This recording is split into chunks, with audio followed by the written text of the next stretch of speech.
नाज़रीन, वफ़ाक़ी सरकार पारां पेट्रोलियम मसनूआत जे शयुनि में ॿीहर वाध कई वई आहे। पेट्रोल ₹2 फ़ी लीटर ऐं डीज़ल जेको आहे ₹1.5 फ़ी लीटर इज़ाफ़े थियण बैदि जेके ग़रीब माण्हू आहिनि उहे ॿीहर परेशान थी विया आहिनि। वफ़ाक़ी सरकार जे इन पेट्रोलियम मसनूआत में वाध वारे फ़ैसिले खे हैदराबाद वासी कीअं था ॾिसनि, अचो त इन्हनि सां ॻाल्हि ॿोल करियूं। गरीब माण्हू पेट्रोल सां गॾु हर शइ महांगियूं थी वियूं आहिनि। खीर मखण सभई महांगा थी विया आहिनि। गरीब माण्हू वञे केॾा, एॾी आमदनी आहे कान, वञे केॾा गरीब माण्हू। हिते त छा त नालो एॾी पघार कोन था वधाइनि जेॾी महंगाई करे था छॾनि। सर इसमें तो कोई भी रिलीफ नहीं रखा, ऊपर से इतनी महंगाई कर दिया। हमारे लिए तो कुछ रखा नहीं है, ना जॉब है ना कुछ है, प्राइवेट जॉब है, और पेट्रोल भी इतना महंगा कर दिया है। एक तो इंसान कहाँ जाए। अच्छा, ये आपको कोई उम्मीदें थी पीटीआई में कि इमरान खान? जी क्यों नहीं, बिल्कुल थी। मैंने खुद ने वोट दिया है इमरान खान को।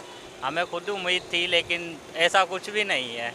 हुकूमत को सोचना चाहिए कुछ हमारे लिए, गरीब आवाम के लिए कोई रिलीफ देना चाहिए हमें। इस तरह का तो कोई बजट है नहीं। क्या मिला बजट? कोई गरीब आवाम के लिए तो वही नहीं। चीनी तो वही जितनी बढ़ गई है, पेट्रोल बढ़ गया है, किस चीज़ का बजट में रिलीफ मिला है? रिलीफ तो कोई नहीं है। पेट्रोल का तो ऐसे ही है, पता ही नहीं चलता है। रात को सोते कोई और रेट होते हैं, सुबह कुछ और रेट होते हैं।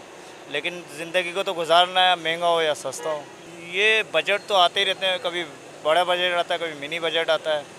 ये रोज़ बजट आते हैं, मिनी बजट आते हैं। ये जब इनका दिल करता है रेट बढ़ा देते हैं, चाहे वो पेट्रोल पे हो या अदर कोई एशिया वगैरह तमाम चीज़ों पे ऐसे ही करते हैं। गलत है, वो छा करियूं? गुज़ारो भला की थो थिए? बस मजबूरी है, गरीब माण्हू को करिणो थो पए। थी आहे कहिड़ी शइ कोन्हे। असां गरीब 20,000 पघार आहे, बचे का शइ कान, हिते खायो वञूं, घर रुपयो कोन था ॾेई सघूं। एॾी महांगाई आहे, छा कयूं? हा, ही पेट्रोल वधायो त खंड बि वधाईंदा न, हर शइ वधाईंदा, का शइ कोन बचे। कहिड़ी शइ कोन थी वधे, हर शइ वधाई एॾी आहे। हे जेको इमरान खान आयो, इन अहिड़ी तबाही कई, असां गरीब पाण रुली विया आहियूं। इंटर पास आहियां, हिते ड्राइवरी कंदो आहियां। नौकिरी किथां आई? नौकिरी का शइ कान, पैसा आहिनि त नौकिरी आहे न, कुझु कोन्हे। वॾेरो आहे त नौकिरी आहे न, कुझु कोन्हे। वोट ॾियो, पोइ 7,000 ॾियूं था, वोट ॾेई छॾियो, पोइ नौकिरी ॾींदासीं। तो थींदो आहे न, खज़ाने में आहे कुझु कोन्हे, कर्ज़ वठींदा आहिनि त पेट्रोल चढ़ाईंदा आहिनि, बिजली चढ़ाईंदा आहिनि, माण्हू जे मथे बोझ हूंदो आहे। हीअ तो जेका खाधा पैदा हुन सां कढे न माण्हू।